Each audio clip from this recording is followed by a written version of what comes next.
Maana yake kuna wengine wana majina ya unabii lakini wanatumia majina vibaya, wanalitumia vibaya, wanadanganya watu, mara maji, mara sukari, mara vipande vya sabuni, mara unga, mara mchanga, mara udongo. Hakuna mahali popote Yesu alitembea na magari ya maji, hakuna mahali popote Yesu alitembea na magari ya mchanga. Hakuna huo upumbavu Yesu hakufanya. Hali yote inayofanyika kupitia jina la unabii ni upumbavu na ni ujinga kabisa unaofanyika, ni kuwapoteza watu, ni upumbavu kama upumbavu. Lazima ili tulielewe. Kwa hiyo unapoitwa nabii lazima ufanye kazi ya unabii kwa mapenzi ya Mungu, ili Mungu ajichukulie heshima na utukufu.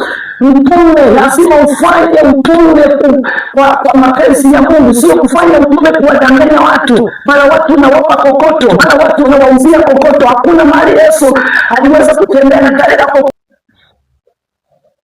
Yesi, Bwana Yesu apewe sifa na kusalimu katika jina la Yesu Kristo, mwana kondoo wa Mungu. Anakupenda sana wewe uliye katika nchi ya Ulaya, uliye katika nchi ya Tanzania na uliye katika nchi ya mbalimbali, mataifa mbalimbali. Mungu wetu mbinguni akubariki. Uliye Dar es Salaam na uliye Bukoba na uliye Mwanza na uliye Mshaka na uliye katika mkoa huu wa Kagera wa Tanzania, Mungu akubariki sana na Bwana akupe neema. Nakuja na ujumbe tena mara nyingine kwa jina naitwa Pastor Florian, mwinjilisti, mhubiri injili. Mungu amenipa kazi hii kwa ajili ya kulitaja jina lake mahali kokote pale. Kwa hiyo Bwana akubariki sana. Niko katika mkoa huu wa Kagera wa Tanzania. Bwana akupe neema na Bwana akujalie, akupe baraka kubwa. Nakuja na ujumbe unaosema kwamba heshimu huduma ya mwenzako kama unavyoheshimu huduma yako. Heshimu huduma ya mwenzako kama unavyoheshimu huduma yako. Nakuja na ujumbe huo unaosema kwamba heshimu huduma ya mwenzako kama unavyoheshimu huduma yako. Tuna watu mbalimbali katika nchi hii ya Afrika ya Tanzania, baadhi kwamba wamebahatika kupewa huduma ya Mungu, lakini pia katika huduma ya Mungu waliopewa na hawaitumii vizuri. Wanathamini huduma zao lakini wanadharau huduma za wenzao. Lakini inakupasa uheshimu huduma ya mwenzako kama jinsi ambavyo unaheshimu huduma yako. Natumaini kwamba kila mmoja anaheshimu huduma yake, na kila mmoja, naamini hivyo kwamba kila mmoja anaheshimu huduma yake, na pia kama jinsi mwanadamu ambavyo anaheshimu kiungo chake, anaheshimu mkono wake, anaheshimu mguu wake, na ninaamini kwamba kila mmoja anaheshimu kwa namna hiyo. Kwa hiyo nakuja na ujumbe unaosema kwamba heshimu huduma ya mwenzako kama unavyoheshimu huduma yako. Mungu akubariki sana na Bwana akupe neema kabisa. Na kwenda kusoma maandiko haya kitabu cha Wakorinto wa kwanza, ile sura ya Wakorinto wa kwanza sura ya 12 kuanzia ule mstari wa 28. Maandiko yanasema na Mungu ameweka wengine katika kanisa.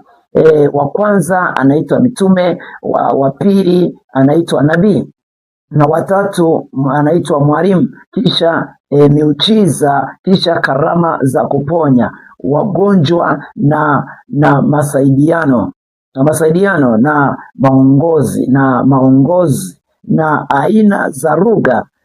Je, wote ni mitume? Wote ni manabii? Wote ni walimu? Wote wanatenda miujiza? Alama ya kuuliza. Wote wana karama za kuponya wagonjwa? Wote wanena kwa lugha? Wote wafasiri? 31 anasema takeni sana karama zilizo kuu, hata hivyo na waonyesha njia iliyo bora. Baba, katika jina la Yesu Kristo, mwana kondoo wa Mungu, uliyenipa kibali siku njema leo kwa ajili ya kuongea na Watanzania na wasio Watanzania walioko Ulaya. Mungu wa mbinguni, naomba neema yako izidi kunifunika na uweza wako mkuu uzidi kumfunika mtazamaji na msikilizaji kwa ujumla. Bwana wa majeshi uliye hai, naomba mkono wako wa neema na baraka ukanifunike, na Roho Mtakatifu kaniongoze kuongea, hekima na maarifa iwe maisha yangu. Sifa na utukufu tunakupa wewe Mungu wetu wa mbinguni, na zaidi ya yote Mungu, ifunike Tanzania hii, wote wasikilizaji wanaosikiliza habari hii wakaweze Bwana kuelewa kile kinachoendelea na kile ambacho umewakusudia. Asante kwa sababu wewe ni mwema. Sikiliza maandiko, nakuja tena, sikia kwanza nikwambie ujumbe unasemaje.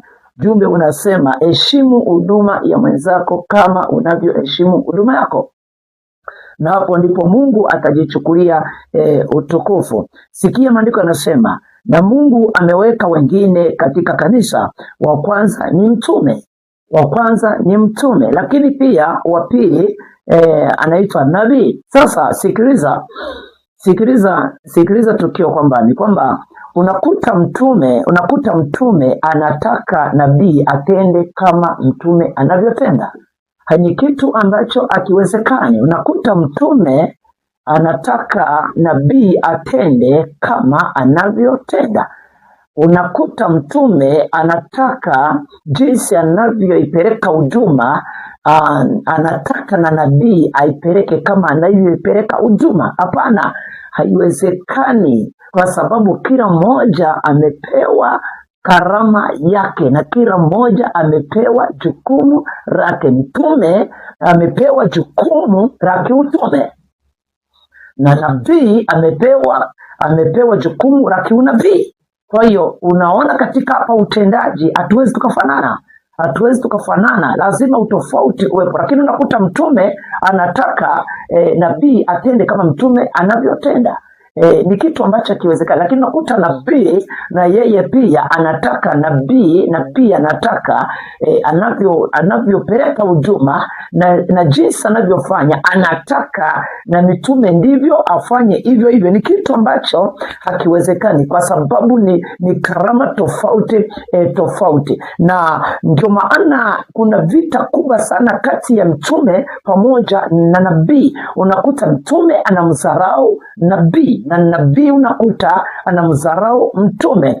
Tatizo ni kwamba kila mmoja anajivutia yeye, na kila mmoja anajithamini yeye, na kila mmoja anajipenda yeye. Jinsi ambavyo unavyopenda huduma yako ndivyo unavyotakiwa kuipenda huduma ya mwenzako, kwa sababu karama ni tofauti ambazo Mungu ametubariki. Kwa hiyo utakuta mitume jinsi ambavyo anaomba ndivyo anavyotaka na nabii aombe. Kwa hiyo mtume akiwa anaomba anakemea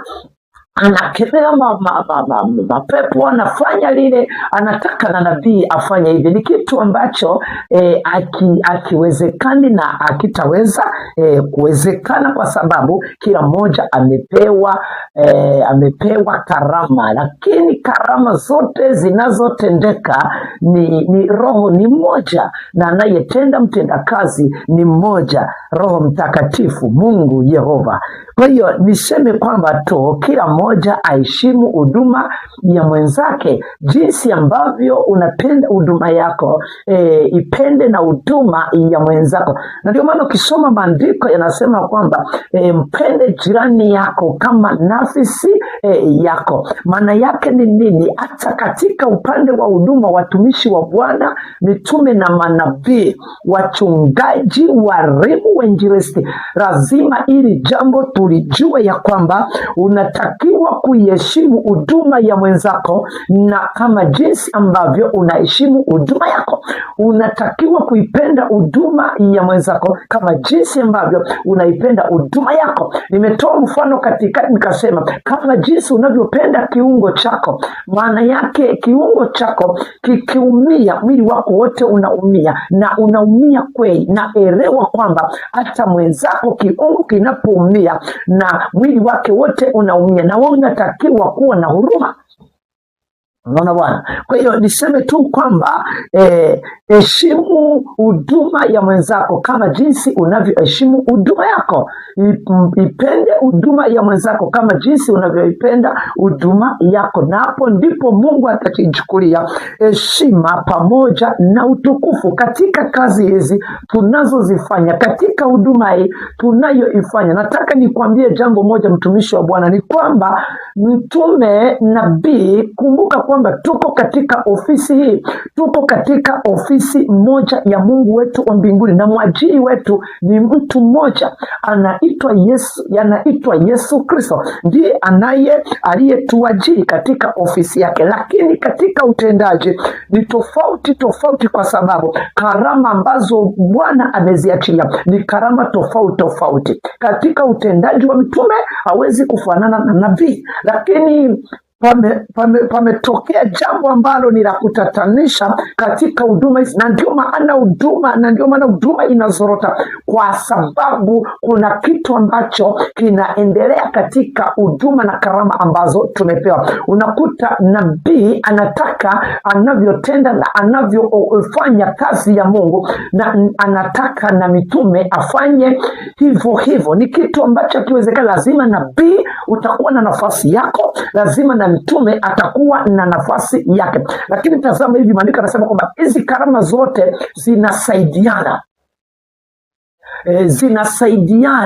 zinasaidiana, maana tunamtumikia Mungu mmoja. Sikiliza maandiko yanavyosema, na Mungu ameweka wengine katika kanisa, wa kwanza ni mtume na wa pili ni nabii. Kwa hiyo mtume heshimu huduma ya nabii, lakini pia nabii huduma ya nabii heshimu huduma ya mtume. Haiwezekani. Moja, utanielewa ninakoelekea. Mungu akupe neema ya kusikiliza habari hii. Ni kwamba maandiko, tazama jinsi yanavyosema.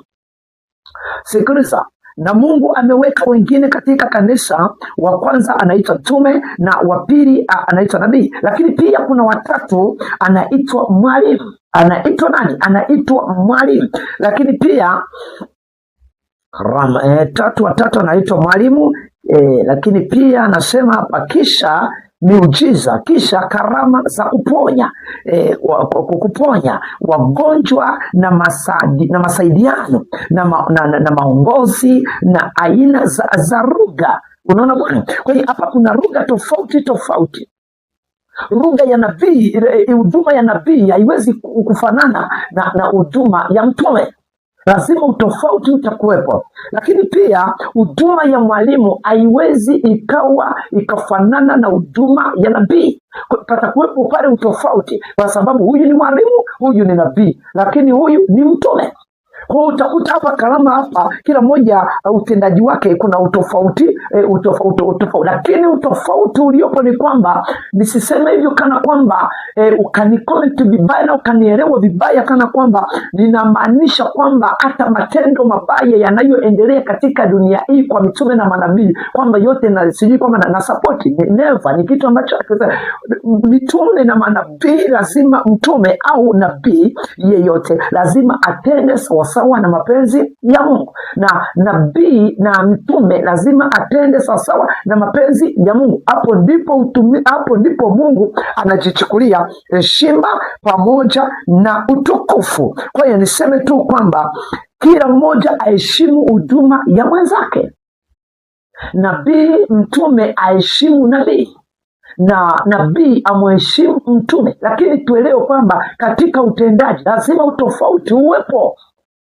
Haiwezekani. Mimi nimeshuhudia watu wengi, tena watumishi wa Mungu, unakuta huyu anamponda huyu, unakuta huyu anamponda huyu, unakuta huyu anamponda huyu. Mara unatakiwa uwe hivi, maana yake jinsi yeye anavyofanya anataka na mwenzake afanye hivi. Ni kitu ambacho hakiwezekani. Hilo lisahau kabisa, mtumishi wa Bwana. Ni kitu ambacho hakiwezekani, kwa sababu hapa maandiko yanasemaje? Yanasema kwamba kuna wengine wamepewa karama ya uponyaji. Sasa mwalimu na mwinjilisti wapi na wapi? Kuna watu wengine wamepewa karama ya miujiza. Kwa hiyo kuna watu wengine hawajapewa hizo karama ya miujiza, lakini unakuta mtu ambaye hajapewa karama ya miujiza anamponda mtu mwenye karama ya miujiza. Unakuta mtu ambaye hajapewa karama ya uponyaji anamponda mtu mwenye karama ya uponyaji. Na katika sehemu ya uponyaji, hapo tondo kuna shida kubwa sana. Na katika habari ya kuombea wagonjwa, hapo ndo kuna shida kubwa sana. Unakuta mtu hana karama ya kuombea wagonjwa, lakini yule ambaye hana karama ya kuombea wagonjwa anamponda mtu mwenye karama ya kuombea wagonjwa. Mara wakati mwingine niliwahi kusikia mtu mmoja anasema, ukienda kuombea mgonjwa weka mkono tu alafu ondoa mkono, huyo mtu atakuwa amepona. Wewe ndivyo ulivyoitwa. Wewe kama umeitwa kwa stili na kuweka mikono hivi juu ya vichwa vya watu dakika moja alafu ukaondoa mkono, kwamba kwa imani yako huyo mtu amepona, hivyo ndivyo ulivyoitwa wewe. Lakini kuna mwingine ambaye kabisa ameitwa na amepewa karama ya uponyaji, lakini akiweka mikono pale atakemea, atavunja, ataharibu madhabahu, ataharibu kila mila zote za mizimu, ataharibu kila mitandao yote ya kuzimu, atahakikisha mpaka anamfikia Lucifer. Ataomba na kuvunja kabisa ile mizimu ya kifamilia. Lakini sasa unakuta sasa huyu ambaye anaweka mikono dakika moja juu ya kichwa cha mgonjwa anatoka, alafu akimwona mtu anayekemea mapepo majini, anaanza asa yule anaanza kumdharau, anaanza kumkemea wewe. Si ndivyo unavyoomba? Kwa hiyo nikuulize, wanaombaje? Wanaombaje? Na ndio maana nasema kwamba heshimu huduma ya mwenzako kama unavyoheshimu huduma yako. Na wewe unayeweka mikono hivi dakika moja unaomba alafu unatoka, basi na wewe ndio wito wako. Lakini hata na yule ambaye anaweka mikono juu ya wagonjwa anaomba na kukemea yale madhabahu. Nimeona mtu mmoja akisema kwamba eti wachawi hawatakiwi kukemewa na hawatakiwi kuombewa mabaya na hawatakiwi kulaaniwa. Nimesikia huyo mtu, sitaki nimtaje, nimesikia huyo mtu anasema hivyo, kwamba mchawi astahili kukemewa na kuombewa mabaya, kwamba kama mama yake aliyemzaa, anasema hivyo, kwamba mama yake aliyemzaa kama angekuwa ni mchawi, sasa angemzaa lini kama angepokea maombi ya kukemewa na kulaaniwa kwamba asiishi duniani?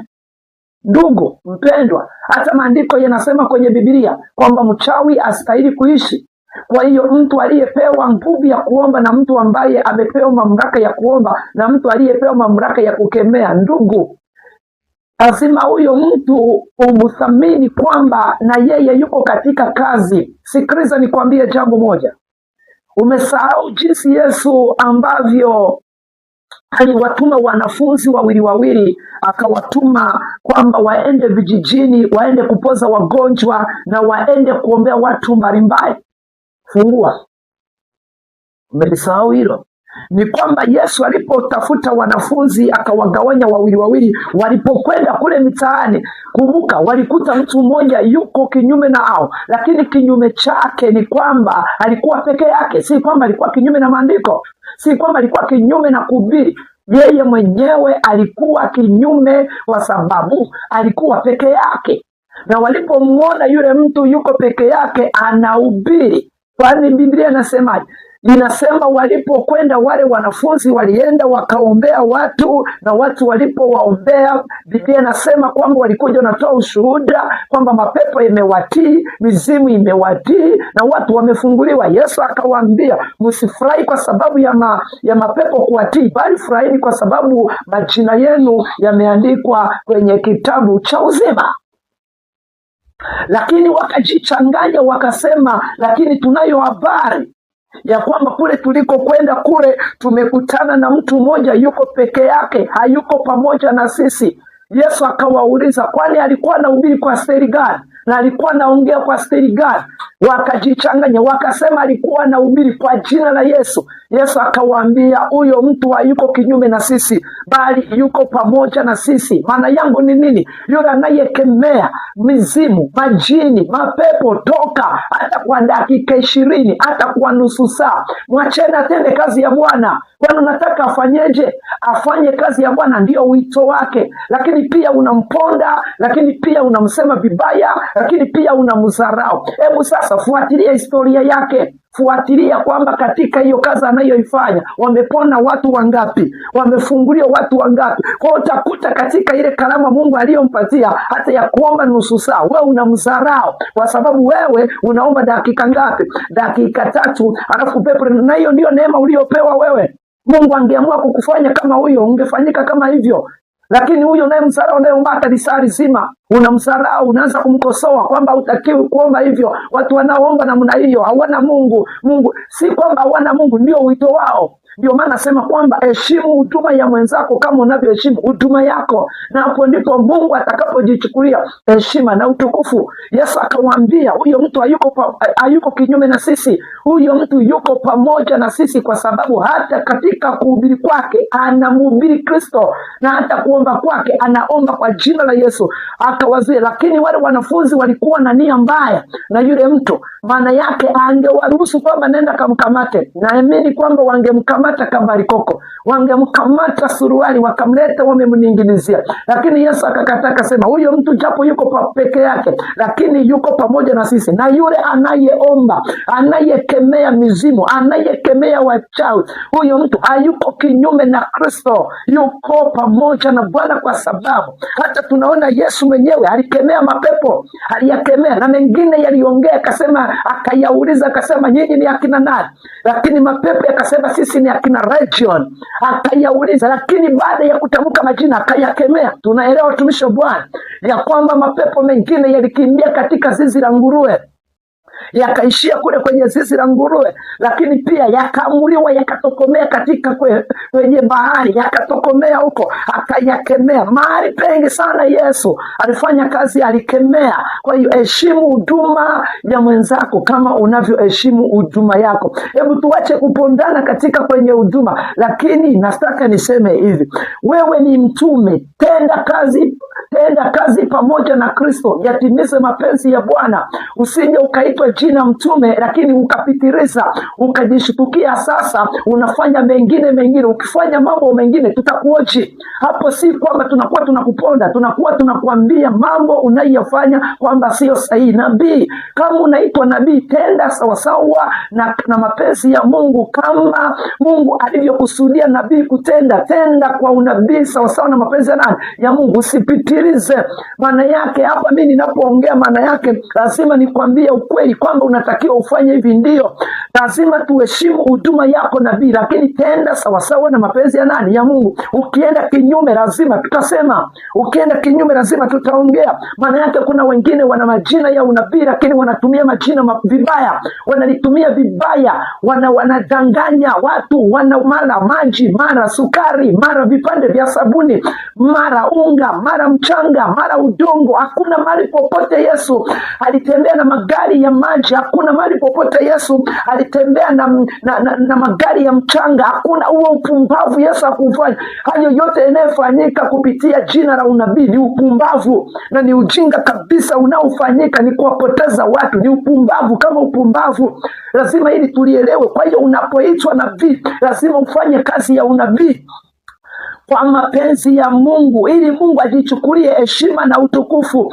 Mtume lazima ufanye utume kwa mapenzi ya Mungu, sio kufanya utume kuwadanganya watu. Mara watu unawapa kokoto, mara watu unawauzia kokoto. Hakuna mali Yesu aliweza kutembea na gari la kokoto, watu kuwauzia kokoto, makokoto ya upako. Huo ni upumbavu na ni ujinga kabisa, ni kuwapoteza watu. Kwa hiyo nakuomba mtumishi wa Bwana, heshimu huduma ya mwenzako kama unavyoheshimu huduma yako, lakini hatutaweza kuheshimu huduma katika upumbavu. Mahali ambapo kuna upumbavu tutasema upumbavu mwenyewe. Mahali ambapo kuna utukufu wa Mungu tutasema utukufu wa Mungu mwenyewe. Mahali ambapo kuna mapenzi ya Mungu tutasema mapenzi ya Mungu mwenyewe. Kwa hiyo unapopewa jina la unabii, heshimu hata jina la mtume, lakini pia tenda utume kwa mapenzi ya Mungu, tenda unabii kwa mapenzi ya Mungu. Leo hii pameinuka manabii, ni kweli. Nabii, hatukatai kwamba duniani hakuna nabii wa Mungu, nabii wa Mungu yumo, lakini maandiko yanasema hao watu tutawatambuaje? Tutawatambua kwa matendo yao. Mimi nataka nielewe, kuna vitu vinalichanganya hapa, kwa sababu nikisoma Biblia haionyeshi kwamba Yesu kuna mahali alikuwa anatembea na magari ya mchanga, kuna mahali ambapo alikuwa anatembea na magari ya udongo. Lakini leo hii tunasikia manabii walio katika dunia hii wanatembea na magari ya mchanga, wanawauzia watu michanga, wanawauzia watu udongo. Unakuta magari marore, unakuta yamejaa mchanga, na watu waliokufa, na watu waliopoteza dira, watu waliopoteza mwelekeo, watu waliopoteza Roho Mtakatifu, wananunua mchanga, wananunua udongo. Nataka niwaambie Watanzania, huko ni kujitafutia utajiri na kujilimbikizia utajiri. Lakini Yesu anasema ya kwamba wakati atakapokuja hatataka utajiri wako, bali ataitaka roho yako. Lakini turudi nyuma tujiulize, roho yako ilitenda nini? Ilitenda mapenzi ya Baba kama nabii, kama jina lako lilivyo, au ulitumia jina la unabii kuwatapeli watu? Ulitumia jina la unabii kuwaibia watu? Kama ukitenda mambo ya kipumbavu, tutakwambia tu wazi kweupe, mchana kweupe. Lakini sasa nisikilize, kama wewe ni nabii wa ukweli, na wewe kama ni mtume wa ukweli, naomba sasa kwa neno la Bwana, nabii heshimu mtume, huduma ya mtume, na mtume heshimu huduma ya nabii. Lakini hizo kalamu zitende sawa na mapenzi ya Mungu. Bwana Yesu asifiwe sana. Pastor Florian ni mwinjilisti, mhubiri injili. Niko katika mkoa wa Kagera, Tanzania. Niko pale sehemu moja inaitwa Chabora, na mtumikia Mungu, nalichunga kanisa la Agape Christian Fellowship. Mungu awabariki sana viongozi wetu wa Agape Christian Fellowship. Mtumishi wa Mungu Godwin, mtumishi wa Mungu Paulo Mauri iliyoko pale Mbagala pale Dar es Salaam, mtumishi wa Mungu mwasisi wetu Siene Lucas, mtumishi wa Mungu mchungaji Bufure. Mungu akubariki sana, Bwana watie nguvu, kazi yenu ni njema sana. Lakini niko naongea na watu wa Mungu kwamba inakupasa uheshimu huduma ya mwenzako kama unavyoheshimu huduma yako. Na ambacho unatakiwa kuelewa ni kwamba unapasa wewe kama mtumishi wa Bwana, unapoona huduma ya mwenzako uifurahie. Leo hii kuna watumishi wa Mungu hawapendi huduma za wenzao ziinuke. Leo hii ndio maana kuna vita vikubwa. Ndio maana kuna vita vikubwa sana. Huyu anapoona huduma ya mwenzake imeinuka ni vita. Huyu anapoona usifanye ujinga wa kipumbavu ambao ni kwa ajili Yesu. Mtu aliye na Roho Mtakatifu, mtu aliye nabii kweli, hawezi kufanya vitu vya namna hiyo. Kwa hiyo watumishi wa Bwana, tuheshimu huduma ya mwenzako kama unavyoheshimu huduma yako. Wewe kama umepewa neema ya kuomba dakika 2, ndio neema yako. Lakini usimdharau mtu anayeomba dakika 10. Usimdharau mtu anayeomba dakika 20. Usimdharau mtu anayeomba risali zima. Na huyo ndio neema ambayo Mungu amempatia, na ndio karama yake. Atafanyeje? Na hata ukipambana kwa stili gani, huwezi ukaizuia hiyo karama. Huwezi ukaizuia. Kwa hiyo tumeona baadhi ya mitume, tumeona baadhi ya manabii, tumeona baadhi ya mitume wanadharau huduma za watu, wanazipinga kabisa, wanaziponda kabisa. Unakuta mtu kabisa anaponda huduma ya mwenzake. Anakuta mtu kabisa anaomba, mapepo yanaripuka, wachawi wanakamatwa. Lakini unakuta mwenzako hapa, mtumishi wa Mungu, anakuponda. Badala ya kutia moyo, anakuponda. Anasema hapana, unavyoomba, unataka niombeje? Niweke kwenye darasa unifundishe. Niombeje? Unataka mwenzako yaombeje? Kama Mungu kuna mtu amempa karama ya kukemea, lazima atakemea. Na Yesu alikemea. Wachawi walikemewa, na mitume na manabii walikemewa, na hata yule baba ambaye alikuwa ni ana pepo la uanguzi. Mitume Paulo pamoja na Sila walikutana na huyo mtu, lakini walikemea lile pepo kwamba toka, na likatoka. Kwa hiyo ni wasi watumishi wa Bwana wapakwa mafuta.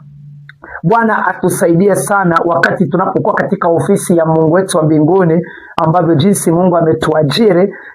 Tujitahidi sana kuheshimu huduma za wenzetu, kama jinsi ambavyo tunaheshimu huduma zetu. Naamini kwamba hakuna mtu ambaye anaweza kuikashifu huduma yake. Kila mmoja anaiheshimu huduma yake. Sasa hivyo unavyoheshimu huduma yako, kaiheshimu huduma ya mwenzako, na Mungu atakupa baraka, na Mungu atakuinua. Maana ukizarau huduma ya mwenzako, maana yake ni kuonyesha roho ya kujiinua wewe, kana kwamba wewe unaweza, kana kwamba wewe ni mjuaji sana. Katika Roho Mtakatifu hakuna habari ya kujifanya kuwa mjuaji. Hapana, ila Roho Mtakatifu yupo kwa ajili ya kutusaidia, yupo kwa ajili ya kuimarisha, yupo kwa ajili ya kutusaidia ili tupate kuimarisha yale ambayo yameharibika. Lakini Roho Mtakatifu hayupo ndani mwetu kwa ajili ya kukashifu huduma ya fulani, Na usimzuie mtu ambaye amepewa huduma ya kuomba. Wapo watumishi wa Mungu wanazuia watu kuomba.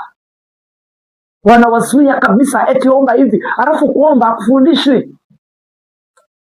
Vipi? Kuomba hakufundishwi. Kuomba kufundishi. Sasa mbona wewe unataka kumfundisha mwenzako kuomba? Kuomba kufundishi.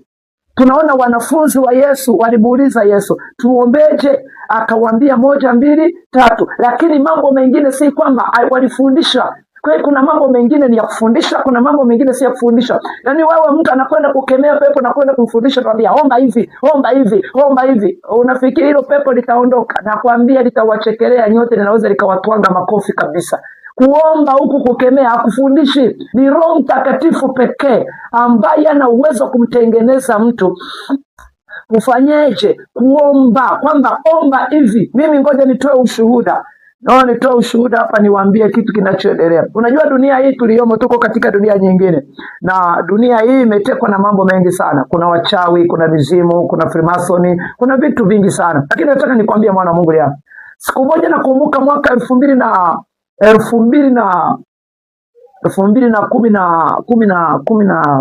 yes, 2015, kuna wajanja walikuja kunifuatilia. Wajanja, nikisema wajanja, hawa mabombadi ya wachawi hawa walikuja mahali nilipokuwa. Nilikuwa kwenye mazingira ya kanisa mahali nilipokuwa. Tena nikwambie ukweli kwamba nilikuwa ndani ya kanisa, nitaielezea vizuri na utanielewa. Nilipokuwa ndani ya kanisa, ilikuwa ni mida ya saa 3 za usiku nakumbuka, lakini nilitokewa na wachawi 6, wanawake wachawi 6. Walikuja wakaingia mpaka kanisani. Sikilize, nafikiri kunielewa itakuwa ni vigumu na utajiuliza maswali, kwa nini wachawi wanaingia kanisani? Utanielewa. Walipokuja waliingia mpaka ndani ya kanisa. Walipoingia ndani ya kanisa, mimi nilikuwa madhabahuni pale, nimelala, nimetulia. Niko ninatafakari ukuu wa Mungu. Saa 3 za usiku inakuwa ni kama jioni mchana, maana watu wengi wanakuwa bado hawajalala. Unaona bwana? Lakini walipokuja wale wanawake 6, walinikuta pale nikiwa nimekaa madhabahuni.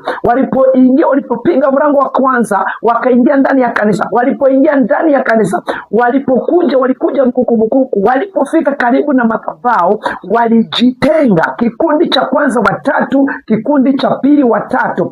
Maana yake walikwenda huku na walikwenda huku, ili waingie mkuku pale madhabahuni. Wao wanyanyue miguu na wanyanyue kichwa. Walipokuja wakaingia ndani ya kanisa, wale wachawi wakanikuta mle ndani ya kanisa. Sasa ngoja nikwambie, unayetaka kuwafundisha watu kuomba ni kitu ambacho kiwezekani. Nisikilize kwa makini, nikupe hii habari njema. Ni kwamba walipokuja wakaingia, kilichoanza kufanyika mara pale, walianza kupambana kupanda pale madhabahuni. Lakini kila walipokuwa wanapambana kuingia pale kwenye madhabahuni, walikuwa wanakutana kitu kikubwa sana ambacho kilikuwa kinawazuia ili wasiweze kuingia pale kwenye madhabahu. Nataka nikwambie mtumishi wa Bwana, nikutie moyo. Wewe unayemtumikia Bwana, nabii, mtume, mwalimu, nguvu, mamlaka iliyo juu yako ni kubwa na ulinzi ulio juu yako ni mkubwa. Yaani hilo ulielewa. Unaweza ukajiona uko peke yako, lakini hauko peke yako. Kuna malaika wa vita wamekuzunguka. Kumbe mimi niko pale madhabahuni, najua kwamba niko peke yangu, kumbe niko na jeshi la mbinguni limenizunguka. Sasa wanataka kupambana kuingia pale madhabahuni, wanashindwa kabisa. Sasa walipoendelea kupambana, mimi mwenyewe nikaanza kuomba. Nikasema, Baba, katika jina la Yesu Kristo, mwana kondoo wa Mungu, ninaachilia mamlaka yako Bwana ikatawale na ikanifunike kuanzia sasa. Hao wachawi wanaonijia kuanzia leo, naomba wafutike mbele yangu, naomba wakimbie watoke mbele yangu, na wakemea kwa jina la Yesu, na wakemea kwa... Kumbe maombi niliyokuwa ninaomba, kila maombi yana mahala pake. Leo nisikilize kwa makini. Kila maombi yana mahala pake. Kumbe mimi wakati ninaomba hivyo, nilikuwa bado sijaomba maombi ya kuwasambaratisha wale wachawi. Manake nilikuwa naomba maombi ambako ninayatuma mahali ambako hayatakiwi kwenda. Kumbe kila maombi yana maeneo yake, na kila maombi yana mazingira yake. Lielewe hili. Basi pale nikasikia sauti inaniambia, badilisha maombi hayo. Bali sio mtu, sio mwanadamu, sio nabii, sio mchungaji, bali Mungu mwenyewe akasema, badilisha maombi. Akaniambia, anza kuomba moto wa Yesu Kristo wachome na kuwateketeza. Moja kwa moja nikabadilisha channel, nikaanza kuomba moto wa Yesu wachome wacha wote. Moto wa Yesu. Nilipotamka moto wa Yesu, nilianza kuona wale wachawi. Kikundi cha kwanza kinaanza kupigwa mawimbi, kinaanza kupigwa mawimbi, kinaanza kuyumba, kinaanza kuyumba. Nikaendelea nikasema hapa ndipo penyewe hapa. Unajua hakuna kitu kizuri wakati unapokuwa naombea marehemu aliyekufa alafu nataka fufuke, alafu wakati unaomba baada ya dakika 5 unaanza kusikia anaanza kupumua. Nakwambia utatiwa nguvu si ya kawaida. Hapo ndo utaongeza maombi na lugha zingine ambazo sijawahi kuziwege, kwa sababu matokeo yanaanza kuonekana. Nilipoanza kuona kikundi cha kwanza kinaanza kuyumba, kinaanza kuyumba, nikasema hapa ndipo penyewe sasa. Hapa nikasema moto wa Yesu Kristo ukatembee zaidi na kwenye kikundi cha pili, ukatembee na ukateketeze kwa jina la Yesu Kristo. Wacha wote wateketee kwa moto wa Yesu Kristo. Nilianza kuona kikundi cha pili na chenyewe kinaanza kuyumba, kufumba na kufumbua. Nilisikia upepo mkubwa. Hao watu wana upepo hawa. Nilisikia upepo mkubwa unakuja. Ule upepo ulipokuja, wale watu wakayeyuka mara moja, wakakimbia, wakaondoka, hawakuweza kuonekana tena. Haya, sasa sikiliza. Ni nani aliyenifundisha kuomba kama sio Roho Mtakatifu? Ni nani? Jamani, heshimu huduma ya mwenzako kama unavyoheshimu huduma yako. Usiheshimu huduma yako ukaizarau huduma ya mwenzako. Heshimu huduma ya mwenzako. Maswara ya mtu kuomba, hiyo kazi ni ya Roho Mtakatifu. Kadiri jinsi alivyomshuhudia kufanyaje, alivyomshuhudia kuomba. Kuna watu wengine umepewa neema ya kulipua mapepo, lakini wewe utapewa neema ya kulipua mapepo. Usimdharau mtu anayelipua mapepo, na wewe unayelipua mapepo usimdharau asiyelipua mapepo, kwa sababu umepewa kwa namna. Sasa nisikilize, ninyoshe sentence yangu. Unaweza kujiuliza kwamba wachawi wanaingiaje kwenye kanisa wakati ni kanisa la wokovu?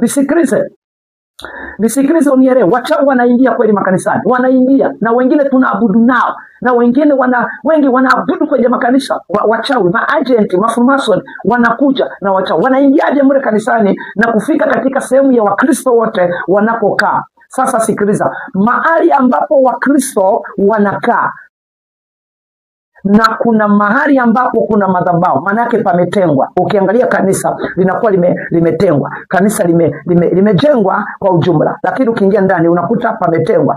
Haya ni madhabahu na hii ni sehemu ya Wakristo, mahali ambapo pa kukaa. Sasa sikiliza, mahali ambapo pametengwa, ambapo panajulikana kwamba ni sehemu ya washirika, mahali pa kukaa wao, ile sehemu mchawi ni rahisi kuingia, ni rahisi sana kuingia. Lakini mahali ambapo kuna madhabahu, yale madhabahu sio rahisi mchawi kuingia. Ni kwa nini? Nisikilize. Ni kwa sababu ile sehemu ya washirika wanakokaa kuna mchanganyo. Unakuta washirika kule wanakokaa, mule kuna mzinzi, mule kuna mumbea, mule kuna anayepinga matangazo ya kanisani, mule kuna anayemsema vibaya mchungaji, mule kuna anayemsema mama mchungaji vibaya, mule kuna anayemsema vibaya kiongozi, mzee wa kanisa, shemasi au nani au katibu yeyote wa ujenzi. Kwa hiyo utakuta kule kuna mchanganyiko wa watu, ule mchanganyiko wa watu ulioko kule, mule kuna mtakatifu. Kwa utakuta ule mchanganyiko unamvuta mchawi mpaka kuwa na mamlaka ya kuingia mara pale. Lakini kule madhabahuni ni sehemu ambayo imetengwa. Maana yake ile sehemu inatawaliwa na uongozi pamoja na mchungaji. Kwa hiyo ile sehemu ni sehemu tofauti ambayo ni sehemu ambayo imetakasika. Maana yake huku kuna nguvu isi ya kawaida. Nguvu iliyoko kule madhabahuni sio iliyoko kule, kwa sababu kule hapaingiki. Na ndio maana natoa wito, nasema hivi kwamba watumishi wa Mungu tulinde madhabahu. Madhabahu ndipo Bwana anapoagiza jeshi lake linakuja kutua mara pale kwa ajili ya kukusapoti mtumishi wa Mungu. Ndio maana maandiko yanasemaje? Bwana ushuka na uketi mahali patakatifu, mahali ambapo hakuna uchafu. Sasa yale madhabahu yametengwa kwa ajili ya nabii, yale madhabahu yametengwa kwa ajili ya mtume, yale madhabahu yametengwa kwa ajili ya mwalimu. Hayatakiwi kuingilia ovyo ovyo, na ambacho mnatakiwa mjue watu wa Bwana ni kwamba madhabahuni pale kuna vitu viwili, kuna baraka na kuna laana. Ile madhabahu inaachilia baraka, ile madhabahu inaachilia laana. Ukienda vizuri katika ile madhabahu, lazima upokee baraka zako. Kwa hiyo madhabahu sio kitu cha kuchezea, na ndio maana mchawi yoyote hawezi kuingilia ile madhabahu na kuingia kiurahisi kama jinsi ambavyo ana uwezo kuingia kule Wakristo wanapokaa. Nimeeleza ya kwamba ili ulielewe, kwa sababu sikutaka nikuache kwenye mafumbo kwamba kwa nini mchawi aingie kanisani wakati hao watu wameokoka. Hapana, nataka nikuotoe katika fikira hizo kwamba mahali wanapowakaa wanapoketi washirika, mahali hapo ni rahisi mchawi kuingia, kwa sababu kuna mchanganyo. Mzizi yumo, maraya yumo, kahaba yumo, walevi wanaokunywa wamejificha wamo, wanaozini kidogo kidogo wamejificha wamo humo. Kwa hiyo mchawi ni rahisi kufanyaje? Mchawi ni rahisi kuingia, lakini kule madhabahuni hawezi kuingia kwa sababu kuna ulinzi wa kutosha, na ulinzi ulio katika kwenye madhabahu huwezi kuamini. Kuna jeshi kubwa lisilo la kawaida. Kwa hiyo tulinde madhabahu, watumishi wa Bwana, tusikubali. Na ndio maana nasema hivi, madhabahu yanatakiwa kutawaliwa na mchungaji pamoja na uongozi wake, lakini si wote wanaotakiwa kutawala madhabahu, kwa sababu madhabahu inatafutwa. Ndio maana walipokuja wale wachawi sita walishindwa kupanda madhabahuni. Kama madhabahu isingekuwa na ulinzi wa kutosha, wangenikuta mara pale, wangenifika. Wangenikuta mimi niko mtu ovyo ovyo, basi wangefika pale madhabahuni na wakanyanyua wakapeleka. Lakini nataka nikwambie kwamba walishindwa na walilegea kwa sababu walikutana na madhabahu ya moto. Mungu wa mbinguni akubariki sana sana. Sasa pointi yangu ni kwamba nimetoa ushuhuda huu nikimaanisha kwamba usitake nabii kwamba mtume atende kama unavyotenda. Usitake mtume nabii atende kama mtume unavyopenda. Usitake mwalimu kwamba na unavyotenda ndivyo nabii ndivyo atende. Ni kitu ambacho hakiwezekani. Mwalimu hawezi kutenda kama mtume, mtume hawezi kutenda kama nabii. Lazima utofauti utakuwepo. Lakini sasa unakuta mtu mpaka anamfundisha moja mbili tatu. Mungu akubariki sana. Bwana akutie nguvu. Naomba nirudie maandiko yani yasome niyamalize moja kwa moja. Na Mungu ameweka wengine katika kanisa, wa kwanza mtume, na wa pili nabii, wa tatu walimu, kisha miujiza, kisha karama, kuponya wagonjwa na masaidiano na maongezi na masaidiano na maongozi na aina za lugha. Je, wote ni mitume? Wote hawawezi wakawa mitume? Je, wote ni manabii? Sote hatuwezi kuwa nabii. Wote ni walimu? Sote hatuwezi kuwa walimu. Wote wanatenda miujiza? Sote hatuwezi kutenda miujiza. Wote wana karama za kuponya? Sote hatuwezi kuwa na karama za kuponya wagonjwa. Wote wananena kwa lugha? Sote hatuwezi kunena kwa lugha.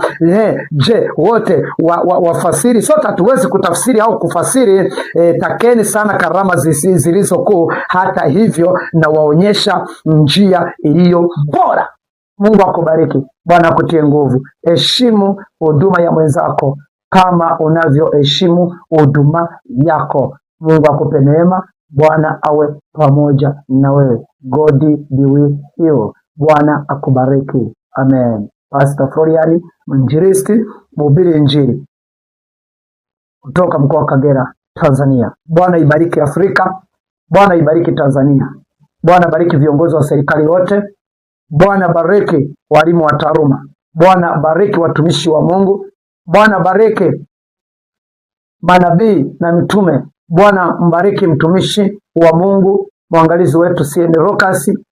Mungu akubariki. Bwana mbariki. Lakini pia bariki viongozi wote wa dini ya Agape Christian Fellowship, lakini pia bariki dini zote zingine. Wabariki wote, wainue, wape nguvu. Na kwenda kuomba kwa ajili ya nchi ya Afrika. Baba, katika jina la Yesu Kristo, nainua mikono hii kwa ajili ya kuombea nchi ya Afrika. Naomba amani, ikatawale katika nchi ya Afrika. Naomba amani ikatawale kwa viongozi wa serikali wote. Naomba amani ikatawale kwa rais wetu Mama Samia Suluhu Hassan. Naomba amani yako ikatawale mpaka ndani ya Ikulu. Naomba amani ikatawale kwa mabunge wote. Naomba amani ikatawale kwa naibu spika wa bunge. Naomba amani ikatawale mfalme kwa walimu wote wa Taroma. Naomba Mungu amani ikatawale kwa wachungaji Mungu uliowaita na kuwapaka mafuta. Naomba Mungu ukatawale sasa. Naomba Mungu ukatawale katika kanisa la Agape Christian Fellowship pamoja na viongozi waliomo. Mungu, naomba amani yako na ikatawale. Naomba upendo kati ya nchi ya Afrika, kati ya nchi ya Tanzania. Naomba upendo kati ya nchi za nje. Naomba upendo kati ya watumishi wa Bwana. Naomba upendo katika manabii na mitume. Naomba Mungu Roho Mtakatifu ukazidi kuachilia neema juu yao katika jina la Yesu. Na kamata mapepo na majini yanayofarakanisha huduma kati ya nabii na mtume kuanzia leo, nikiachilia nguvu ya moto, na nguvu ya moto ikatawanye mamlaka za giza. Inakamata Lusifa aliye kuzimu, anayetesa nchi hii, anayetesa watu wa Bwana katika jina la Yesu, na kutumia radi ya moto. Ninakusambaratisha milango ya kuzimu, ninaisambaratisha kuanzia leo. Ninatangaza afya njema kwa wagonjwa wote. Ninatangaza afya njema kwa mtazamaji. Ninatangaza kuinuliwa kwa mtazamaji. Ninatangaza kuinuliwa kwa viwango vya juu. Ninatangaza kutolewa chini na kuingizwa juu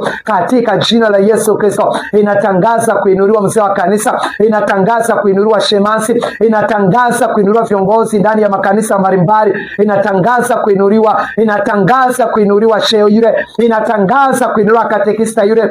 Inatangaza kuinuliwa padri yule. Inatangaza kuinuliwa katika viwango vya ajabu katika jina la Yesu Kristo, mwana kondoo wa Mungu akutane na wewe. Naomba na wewe kama ni mgonjwa, shika mahali kokote unakoumwa. Baba, katika jina la Yesu Kristo, inaachilia radi ya moto ikapige mapepo na majini. Radi ya moto ikapige magonjwa yanayosumbua, magonjwa ya tumbo, magonjwa ya kansa, magonjwa ya UTI, magonjwa ya kuropa. Kuanzia sasa inaachilia nguvu ya moto ikapige na kusambaratisha hayo magonjwa. Wewe tasa inatabiri kuzaa, ewe kipofu inatabiri kuona, ewe kiziwi inatabiri kusikia. Kwa jina la Yesu Kristo, uliyekufa kwa njia za kutatanisha, inatangaza kufufuliwa katika jina la Yesu Kristo, mwana kondoo wa Mungu akuonekania mahali popote alipo. Nabariki kazi yako, nabariki huduma yako, nabariki kampuni yako, nabariki kila kazi yako katika jina la Baba na la Mwana na Roho Mtakatifu. Amen. Amen. Amen. Amen. Amen. Amen.